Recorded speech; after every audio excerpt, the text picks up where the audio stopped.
15 heures sur Télé Djibouti. Merci à vous de nous rejoindre pour cette nouvelle édition. Voici les principaux titres. Clôture du séminaire de formation sur le volontariat à l'Académie de police Idriss Farah Abbané de Nagad.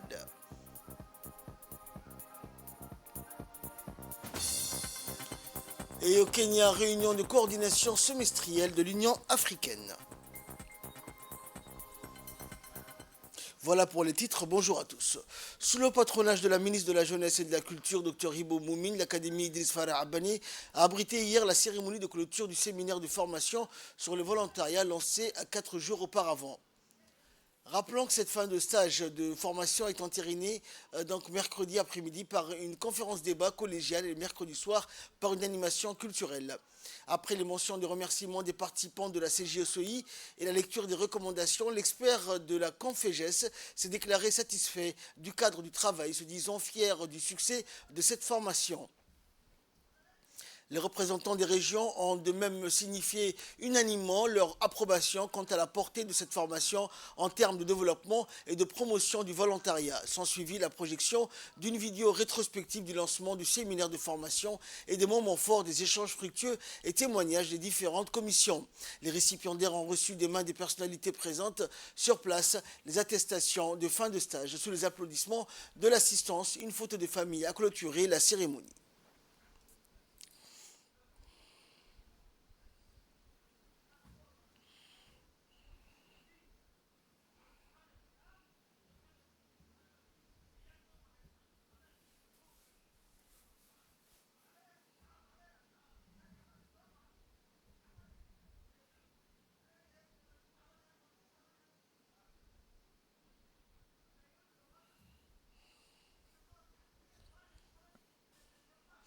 À l'occasion des festivités commémorant le 46e anniversaire de notre indépendance, la direction générale de la radiodiffusion-télévision de Djibouti et à l'initiative du service technico-commercial de la RTD a mis sur pied une panoplie de programmes, d'émissions pour le plus grand bonheur de ses très chers téléspectateurs. Parmi cette flopée de programmes figure et en bonne place le divertissement intitulé Le Battle du 27 juin, un jeu télévisé qui nous permet d'évaluer le niveau de connaissance de Djiboutiennes et de Djiboutiens quant à l'histoire de leur pays et tous les événements qui se sont déroulés avant, pendant et après l'indépendance de la République de Djibouti et jusqu'à nos jours. Des questions à choix multiples sont posées donc aux candidats qui ont un laps de temps très court pour répondre aux questions. Plusieurs institutions publiques ou privées ont bien voulu jouer le jeu et participent déjà à ce divertissement en sélectionnant des candidats parmi leurs cadres ou employés. Ce jeu télévisé bat actuellement son plein et plusieurs rencontres ont déjà eu lieu et la phase des quarts de finale a été entamée hier, jeudi 13 juillet 2023. Écoutons pour plus de précision un des participants à ce divertissement. Nous reviendrons sur cette intervention dans nos prochaines éditions. Dans l'actualité également, l'association des femmes obokoises pour le développement, AFOD, a organisé un atelier de lancement du projet de renforcement de l'engagement communautaire dans la lutte contre la malnutrition, jeudi 13 juillet, dans la salle de réunion du conseil régional d'Obok. Projet financé par l'UNICEF et mis en place par l'AFOD en collaboration avec le ministère de la Santé à travers le CMH d'Obok et les programmes nationaux de nutrition et de vaccination. L'atelier a été l'occasion pour l'association AFOD de présenter les projets aux différents participants, comme les prises en charge de la malnutrition, de la vaccination et les enregistrements des naissances et d'insister sur le rôle crucial des organisations communautaires et dans le développement local.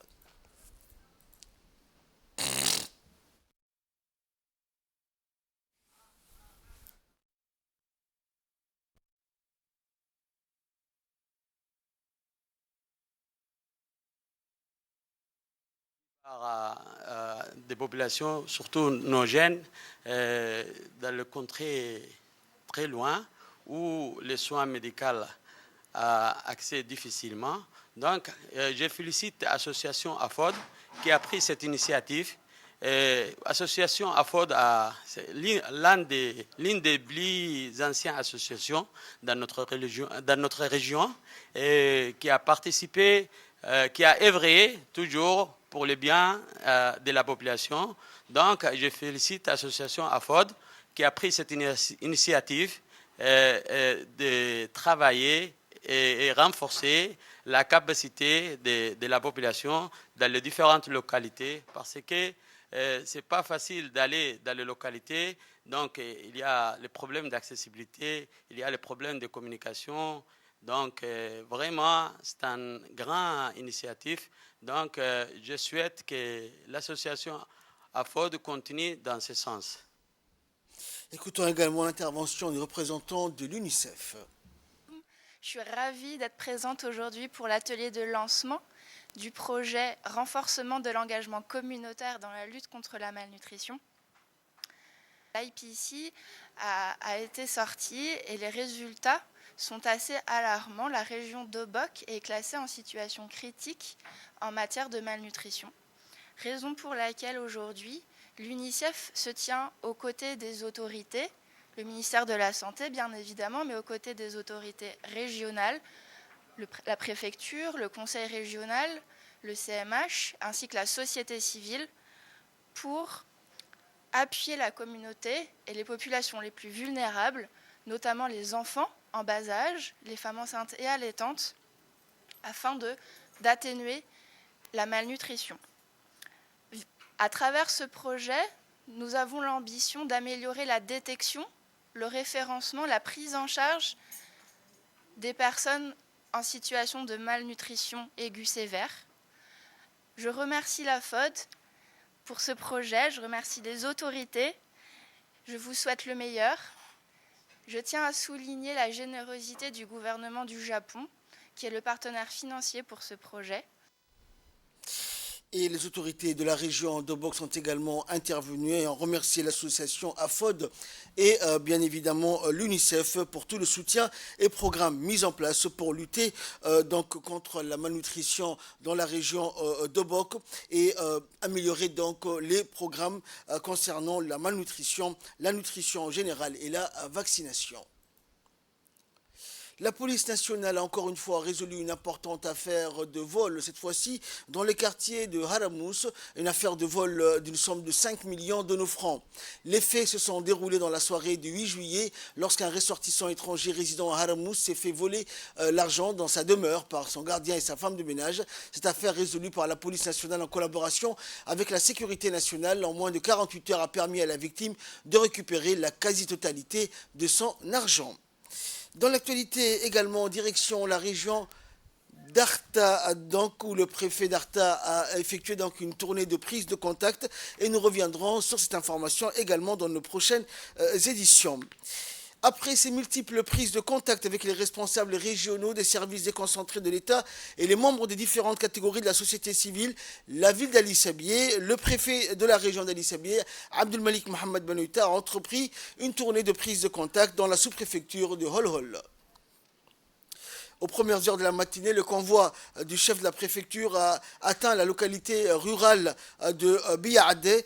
Sur place, ils ont été accueillis chaleureusement par le chef de village, des chefs coutumiers, les habitants de la localité, par des danses folkloriques et des chants traditionnels. La délégation conduite par le préfet était composée donc des responsables de la région, des responsables des parlementaires également et de la société civile, notant aussi la présence du commandant du détachement de la police nationale dans la région d'Ali Sabieh, Mahdi Omar Jama, et du chef du détachement de la gendarmerie d'Ali Sabieh, Ahmedine. Et le sous-préfet de la sous-préfecture de Holhol, Shab'an Daher Moussa, a ouvert les discussions. Cette visite n'est autre qu'une prise de contact avec le nouveau préfet de la région, Abdelmalik Mohamed Benouita. Il s'agit de se connaître pour mieux collaborer dans le but d'améliorer l'intérêt collectif. Puis le sous-préfet a présenté aux interlocuteurs le nouveau sous-préfet donc de la sous-préfecture de Holhol, Moustapha Hassan Ouabri, qui va prendre ses nouvelles fonctions aujourd'hui même, a-t-il fait savoir.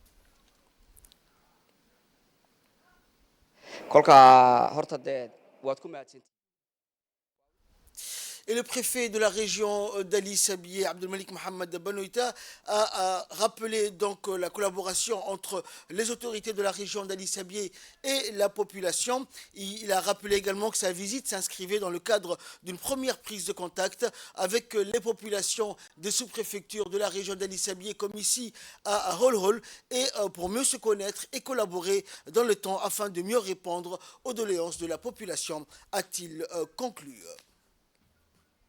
À l'issue de cette rencontre avec la population, le préfet et ses accompagnateurs ont mis le cap sur le village de Holhol. Arrivé en fin de matinée sur l'esplanade des locaux de la sous-préfecture de Holhol, une foule importante attendait le préfet et sa délégation composée des parlementaires de la région, des chefs coutumiers, des femmes et des jeunes qui ont accueilli chaleureusement le préfet et la délégation. Le sous-préfet par intérim Chab'an Daher Moussa s'est exprimé.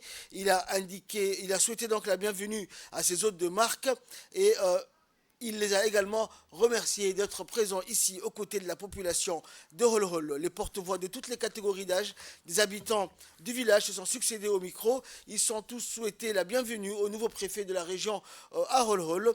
Seuls de Léon s'exprimer, un problème récurrent de manque d'eau qui pèse lourd sur la population en cette période de forte chaleur.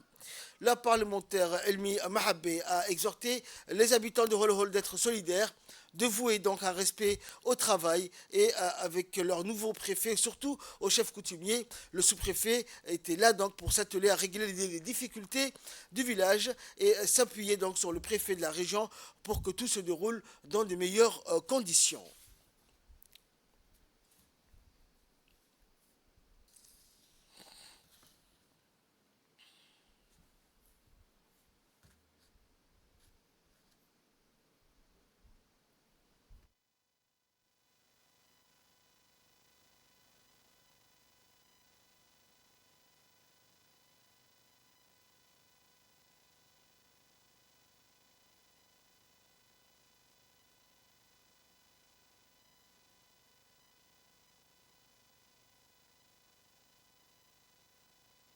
sida fiican. Et de son côté, le préfet de la région d'Ali Sabi, Abdelmalik Mohamed Abanoïta, a remercié les habitants du village de Holhol, petits et grands, pour leur accueil chaleureux et fraternel. Ma venue à Holhol est une première prise de contact avec vous pour mieux nous connaître et travailler ensemble dans le but de mieux servir la population de la sous-préfecture, a-t-il fait savoir. J'ai la chance d'avoir été nommé à la tête de la région d'Ali Sabi, l'une des régions du pays où il fait bon vivre, a-t-il indiqué.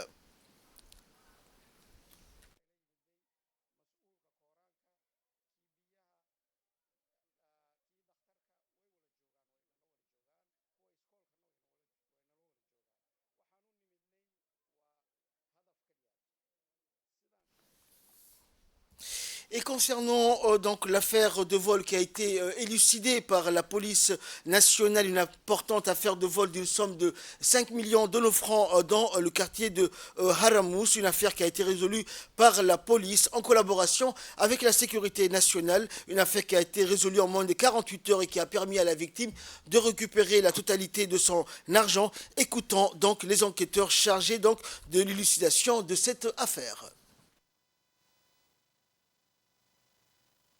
Dans la soirée du 8 juillet 2023, vers 19h, s'est présenté dans les locaux du commissariat central un ressortissant étranger, domicilié à Haramous, afin de déposer plainte contre les gardiens de son domicile et la femme de ménage pour des faits de vol numéraire d'un montant de 5 millions de francs Djibouti. Après avoir avisé la hiérarchie et les parquets, une équipe mixte composée des éléments de la sécurité nationale et des enquêteurs de la brigade des enquêtes et des délégations judiciaires du commissariat central a été mise en place en vue de poursuivre les recherches de mise en cause. Après que les premières diligences effectuées sur le lieu des faits ont montré la disparition du butin et des potentiels suspects. Des multiples investigations effectuées nous ont permis d'identifier et d'interpeller un complice qui n'est autre que le cousin du gardien. Celui-ci nous a également permis d'appréhender la femme de ménage en possession d'une petite somme d'argent d'un montant de 30 000 pires et de 38 000 francs. Mais elle était également accompagnée d'un second complice. La femme de ménage avoue aux enquêteurs qu'elle a volé l'intégralité de la somme, puis a décidé ensemble avec les gardiens de s'emparer du butin et de quitter le territoire national. Elle admet également aux enquêteurs avoir déposé la somme de 3 500 000 francs Djibouti dans une boutique située à Djebel. Aussitôt, une perquisition réalisée sur la dite boutique a permis de saisir la somme de 3 500 000 francs emballée dans un sac de riz qui se trouvait dans la boutique. En outre, sur indication du second complice, le gardien a été interpellé à son tour dans le secteur d'Ambouli. Ce dernier nous a conduits aux habitations de l'ouest d'Ambouli où nous avons pu saisir dans un local à l'abandon la somme de 805 000 francs. Par ailleurs, l'ensemble des individus seront déférés devant le parquet afin de répondre de leurs actes. Pour finir, il convient de rappeler l'excellente collaboration de la police nationale et de la sécurité nationale qui a permis d'appréhender en un temps record 5 individus dont les 2 principaux mis en cause et 3 de leurs complices, mais également de saisir la somme de 4 417 000 francs. Merci de votre attention. Et nous clôturons donc l'actualité nationale avec du sport sous l'égide du secrétariat d'État au sport. L'association ITRO, en collaboration avec la préfecture et le conseil régional de Boc, a organisé la 5e édition du tournoi Omnisport de Dalayaf. Plusieurs disciplines ont été pratiquées lors de ce tournoi, notamment football, pétanque, volleyball et natation. Pour le lancement du tournoi de football, le coup d'envoi a été donné par le directeur général adjoint de l'ANPS, Ahmed Ali, le directeur des régions par intérim, Youssouf Abdallah, ainsi que le vice-président de l'association ITRO. L'objectif de cet événement était d'occuper la jeunesse et de promouvoir le sport national. Et il permet également de favoriser la rencontre et l'échange entre les différentes disciplines sportives représentées lors du tournoi. Cette initiative témoigne encore une fois de l'importance accordée par les autorités et les organisations locales au développement du sport et à l'encouragement de la pratique sportive chez les jeunes en vue de favoriser leur épanouissement et leur engagement dans des activités saines et enrichissantes. Et en nouvelle régionale, à présent, la 5e réunion de coordination semestrielle entre l'Union africaine, les communautés économiques régionales et les mécanismes régionaux s'ouvre à Nairobi, au Kenya, dans un contexte de conflits et de crises diverses affectant la plupart des États membres du continent. Entre la crise soudanaise, les conflits en RDC, l'instabilité politique au Mali et au Burkina Faso, la guerre en Ukraine ou encore le réchauffement climatique, le continent doit faire face à de nombreux défis socio-économiques. La réunion de cette année a pour but d'examiner et d'approuver le budget financier de l'Union africaine pour 2024, d'évaluer la mise en œuvre de ces décisions et d'adopter de nouvelles décisions sur des questions de fond d'intérêt continental. C'est ainsi que prend fin cette édition. Merci à vous de nous avoir suivis. Excellent week-end sur Télé Djibouti.